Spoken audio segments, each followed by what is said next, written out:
on the air. Good afternoon and welcome to the show that we're just not afraid to say you can kiss my white ass. This is the Sports Box, where the only opinion that matters, right here. I am Mike, a.k.a. Mike, along with my partner Brian, the Ranger Star. Brian, how are you? I'm a little disappointed because that was my Durant one. So. Oh, that's what fell? That was my Durant one. Yeah, that was my nice one. So. Good job. Anyway, well done. Well done. Hopefully he has to go to the Hall of Fame, so that's worth something. Anyway, today we're in our quest to talk about the NFL, our 32 preview teams. We are going off to the Windy City to talk to a guy who knows the Chicago Bears. Thankfully, he's in our town. He's in studio for us. Let's talk to Kevin Kretchy. Kevin, welcome to the studio, pal. Thanks for having me, guys. Oh, you know what? It's our honor. Absolute pleasure. And as usual, let's start at Brian the Ranger. I'm Brian. I'm your partner. Brian the Ranger Retard. Stab me. Let's talk about Chicago. They have a saying in Chicago, bear down. That's taken some new meaning, I think. Oh, what a train wreck this is. 3-13, last place in the NFC North, did not make the playoffs last year. Offensively, they were probably better than you think they were. 15th overall in offense, 17th running, and 14th passing. As far as quarterback goes, they had three different guys that played significant time for them. Matt Barkley, Brian Hoyer, Jay Cutler. They're all gone. They combined for just over 4,000 yards, 18 touchdowns, 19 picks. But the story, to me, was rookie Jordan Howard, who took the running back job and pretty much, pardon the pun, but ran with it. 1,300 yards, 6 touchdowns. Cameron Meredith led the team with just under 900 yards and 4 touchdowns. Alshon Jeffrey missed some time due to injury since left as free agent for Philadelphia. And really, defensively, they were probably better than you think they were, too. 15th overall. Struggled against the run. 27th, but 7th against the pass. So they weren't really a team you could really pass too easily on. We'll see how that goes. But in the draft, they went with Mitchell Trubisky, quarterback out of North Carolina, 2nd overall, following a trade with the San Francisco 49ers. And for those who don't remember what that trade was, they ended up trading 2 3s and a 4 to move up one position from 3 to 2 to get, apparently, their guy. So Kevin, I like the rest of America, I was pretty shocked at that pick. I was stunned. We were texting back and forth. I couldn't sit down for 2 days. I was stunned. I was hurt that bad. So I guess it's kind of two-sided question on that. I guess, what do you think of the pick, and do you think it was worth them giving up what they gave up to move up to get him? I don't think Bears fans mind the pick of a quarterback that the ownership believes was the future, could be the future. I think a lot of people are upset with moving up one pick in the draft to get him and giving up kind of like a stockpile of draft picks that we needed and that Bears fans were kind of counting on. But we'll see. I'm a big fan of Mike Glennon. I liked him in his early years. I think he can be a solid starter. Trubisky has 1 year experience in college. I hope he makes it. I hope he is developed properly and can be the future. With Brian talking about the departures from Chicago, this team, I don't know if they're in rebuild mode. I think they're definitely, planning to recoup some of the assets that they lost. But in the same sense, you move up for a quarterback, and like you said, Mike Glennon, I know him from being a Bucs fan. He's probably the best backup out there. You pay him all that money to come in, and then you move up. It's not even a moving up spot. It's you take a position where you have other needs and there's other guys out there that can make a difference for you. You jump up to take a guy who's played 13 games and really hasn't shown that kind of pedigree. I mean, he is one of the highest quarterbacks on the board, but I don't know where Chicago's going when a move like that, when you give away picks that are valuable to this team to rebuild. I mean, how do you move in that direction? How do you feel confident? Yeah, I would have rather seen an impact player on defense taken, someone who can come in right away and make an impact. Yep. Speed, strength, give him some versatility, and I would have liked more picks. We were 3-13. We stunk, and I don't see us being a ton better this year. But again, if the ownership believes this is the guy, we're going to have a little faith. So definitely now. Again, as I mentioned, there were 3 guys who played quarterback for significant time last year for the Bears, and they've all moved on. Who do you think wins this job out of camp from what you've seen so far? Do you think the kid gets it done, or do you think that they give it to Mike Glennon for all that money they paid him? I think Mike Glennon's going to be a starter week 1. How long he lasts, I think, depends on his play and the development of Trubisky. They say right now out of camp that Trubisky can make all the throws, and he's He's got every single rep with the second team. He's ahead of Mark Sanchez right now on the depth chart, which I don't think is that That's hard to comforting. Now that's an accomplishment. That's comforting. The fact that Sanchez is on the team isn't very comforting, however. So I think that's good development coming out of camp, is that he's number 2 right now. He's making all the throws. So we'll see. You look at the defense, and the defense for the Bears have struggled in the past couple of years, but they kind of overhauled it this year and bring in some guys in from the outside, like Lamar Houston from Oakland, Prince Akamora from Jacksonville, Quentin Demps from Houston. There's been talk of Kyle Fuller being cut for money issues. Do you see this defense heading in the right direction or making the right moves, or do you think they're still a couple years away of getting the guys in that they want to have in here? Yeah, I would have liked the draft picks to have some impact. And players. that's where it hurts you, I think. But I like Demps a lot. He's considered a ball hawk, and we need that. He's had an eye for the ball, a knack for the ball the last couple of years with interceptions. We need speed and we need strength on defense. That's been the heart and soul of this team forever. And I think we're heading in the right direction. I think the acquisitions are good. They can tie us over for the next year or two, but I think we really need to draft a few more players.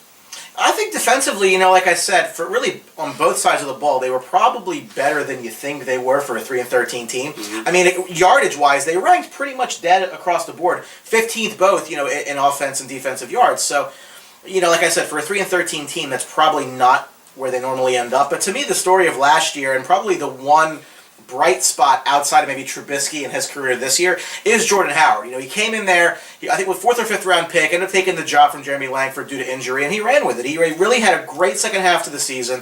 6 touchdowns he had, which obviously Jeremy only had 4. Is there even a timeshare here, or is this his job to run I with? think it's his job, and as long as the O-line stays healthy, I think he's going to have another really good year. My last question offensively is Kevin White. Now, here's a guy who came out with a lot of fanfare in the draft, missed his first season due to injury. You keep hearing these things, different, beat writers, bloggers talking about they had to keep talking Kevin White up to Kevin White. They had to make him think he's good.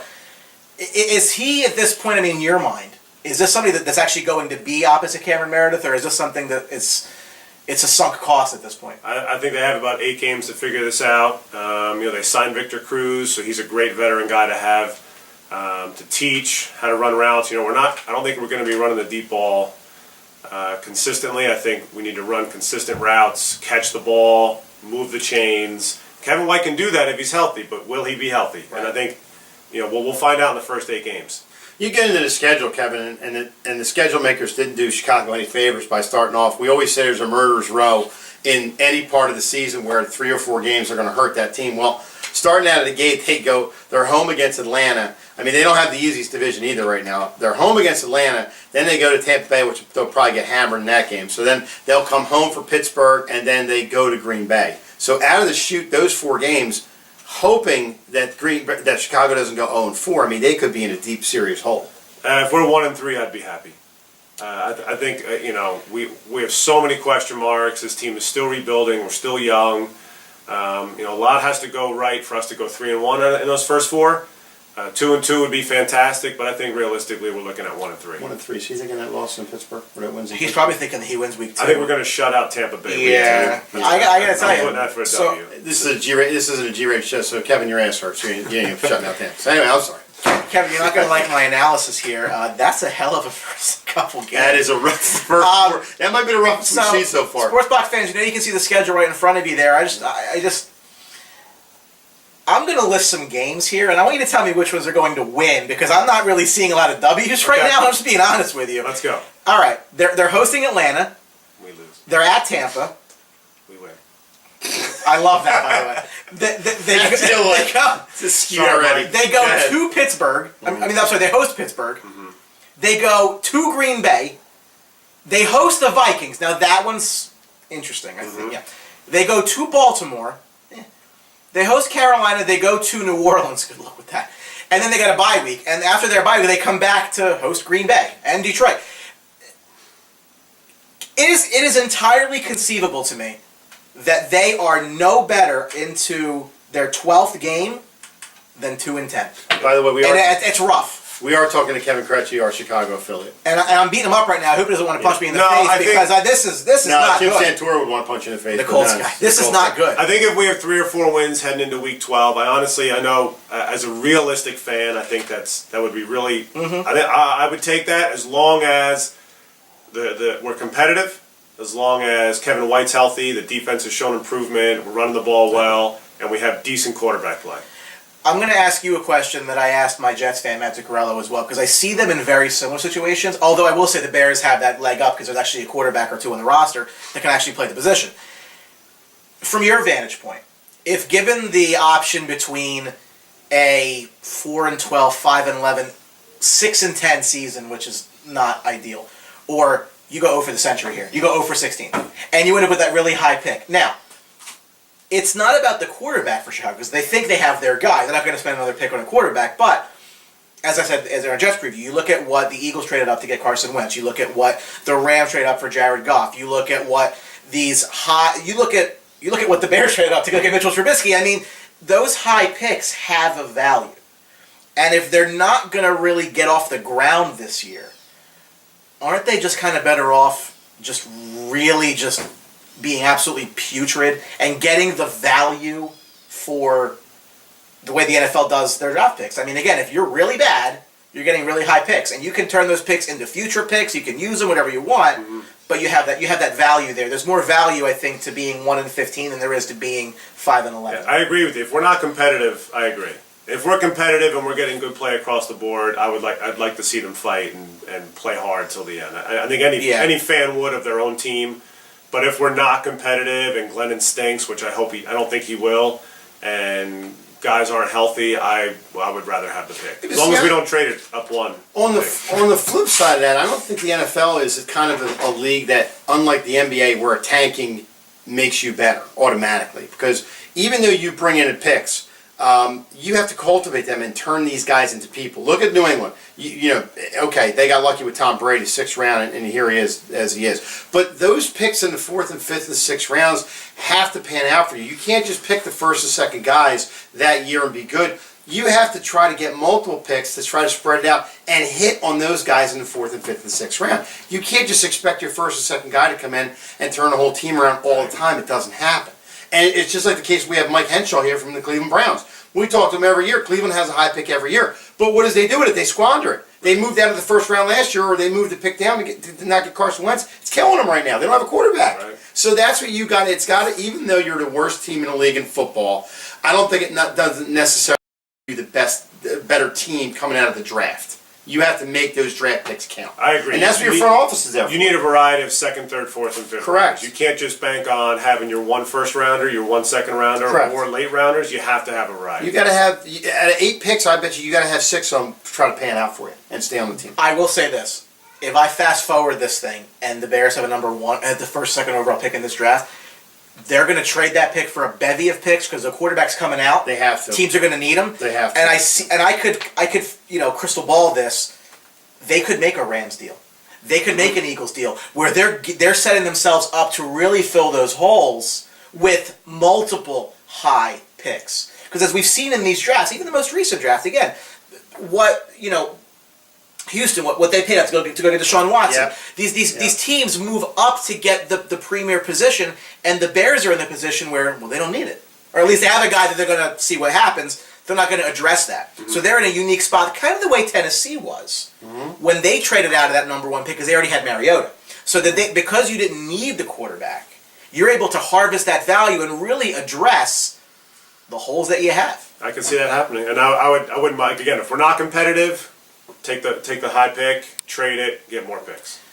I'm going to put you in a very uncomfortable spot and have you predict how many wins this Bears team gets this year. I'm going to ask that you not go with your heart. I know it's difficult. It's not an ideal situation, and I get it. But what are your snap judgment thoughts from what you've seen? I think we're a 5-win team. Okay. I think Chicago is a 5-6 wins at the most. Okay. Anything more than that, I think the division has a ton of injuries in it that allowed us to be a little more. Looking at that schedule, you're a brave man for saying 5 wins. That's a brutal schedule they have. But that might be the ceiling. Yeah. I mean, if everything falls right, they could win 5 games. For a storied franchise, I think if you're a football fan, you hate to see like empty stadiums and things. I hope that if this does go poorly for Chicago, that you still see people in the stands because it's again storied franchise, great building, great everything. It's redid Soldier Stadium, Soldier Field too. Yeah. That schedule's a bear though. So that's a card in the pod. Anyway, that's all the time we have. I Thank didn't you. mean to do that. That was great. Yeah, he did. Thank you for watching us. We really appreciate it. We want to appreciate Kevin Kretchy coming in studio. Thanks, guys. I tell you, the guys come in studio. Real fans, listen. Real fans come in. They know their teams are going to be very good, and they're still there. They're still supporting their teams. Be like Kevin. That's right. And George Cardite, he's always here when we need him. So, anyway, thank you for watching. Really appreciate it. You can always get us to social media if you need to. Absolutely. Facebook and Twitter at Sportsbox Show, and please subscribe to our YouTube channel because we have 32 teams to preview. Don't miss yours. Absolutely. We want to thank Kevin again, and know that if anything happens at Chicago camp or anything breaks, we will get Kevin back in here or on the phone to talk a little Bears. Is that good for you, Kevin? Absolutely. Yeah, boy. So, and remember, at Sportsbox, the only opinion that matters is, Brian. Oh, it's right here. My God, it's right here. Thank you. See. This episode of the Sports Box is brought to you by Mic'd Up Entertainment and DJ Mike Velarde. For all of your event planning needs, make sure you contact Mike at 609-864-5925 and tell him that you saw him on the Sports Box. 1, 2, 3. Don't forget to subscribe.